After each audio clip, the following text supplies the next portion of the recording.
இதை என்ன நம்ப சொல்ற? உண்மையதான் சொல்றேன் முனி. மதுமிதா, சீரியஸா பேசு. இதுல விளையாடுறதுக்கு என்ன இருக்கு? எனக்கு கல்யாணம் நடக்க போகுதுப்பா. வீட்ல எனக்கு மாப்பிள்ளை பார்த்தாச்சுன்னு தானே சொல்றேன். அப்ப நான் யாரு? நீயா? நீ என் ஃப்ரெண்டு. ஃப்ரெண்டா? ஆமா. இப்போ கோயில்ல எனக்கு நீ ஃப்ளைங் கிஸ் கொடுத்த, உன் வீட்ல வச்சு நான் உனக்கு முத்தம் கொடுத்தனே, அதெல்லாம் ஃப்ரெண்டோட வேலையா? வீணை போட்டு குழப்பிக்காத. டூர் போகும்போது முகம் தெரியாத ஆளுக்கெல்லாம் ஃப்ளைங் கிஸ் கொடுக்குறோமே, அப்ப அதுக்கு அர்த்தம் என்ன? நம்ம சந்தோஷத்தை வெளிப்படுத்துற விஷயம் தானே. நீ எனக்கு கிஸ் கொடுத்தேங்கறியே, அது நான் கேட்டா கொடுத்த, நீயா வந்து கொடுத்துட்டு திரும்பி பார்க்கறதுக்குள்ள தொட நடுங்கி ஓடி போயிட்ட. ஏய், அப்ப நீ இத்தனை நாள் என்ன நினைச்சிட்டு இருந்த? நீ என்ன லவ் பண்ற, நானும் உன்னை லவ் பண்றேன், ரெண்டு பேரும் கல்யாணம் பண்ணிட்டு சந்தோஷமா வாழ போறோம், அப்படித்தானே?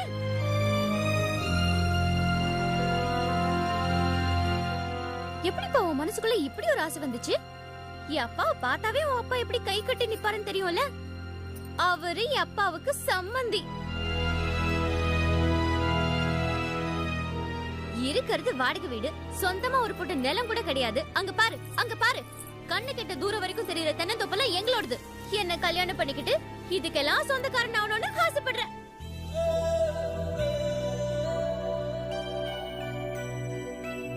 இதுக்கெல்லாம் காரணம் என்ன தெரியுமா? நான் தராதரம் பார்க்காம உன் கூட ஃப்ரெண்டா பழகுனது. ஆனா நீ என்ன பண்ண? அந்த ஃப்ரெண்ட்ஷிப்பை மிஸ்யூஸ் பண்ணிட்ட. நான் மட்டும் கெத்து பார்த்து உன்கிட்ட பேசாம இருந்தா அப்படி நினைச்சிருப்பியா? ஆத்தியாவ பெரிய இடம், நமக்கு ஒத்து வரதுன்னு நினைச்சிருப்பேன்ல. ச்சே, இந்த வம்புக்காக தாண்ட உங்க கூட எல்லாம் சிரிச்சு பேச எங்களுக்கு பயமா இருக்கு. முட்டாள்தனமா அப்படி நினைச்சிட்டு தெரியாத. என்ன பொறுத்த வரைக்கும் நீ ஒரு ஃப்ரெண்ட். என்ன கல்யாணங்கிறது சொல்லிட்டேன். என்ன ஃப்ரெண்டா நினைக்கிறதும் கல்யாணத்துக்கு வரதும் வராததும் உன் இஷ்டம். வரேன்.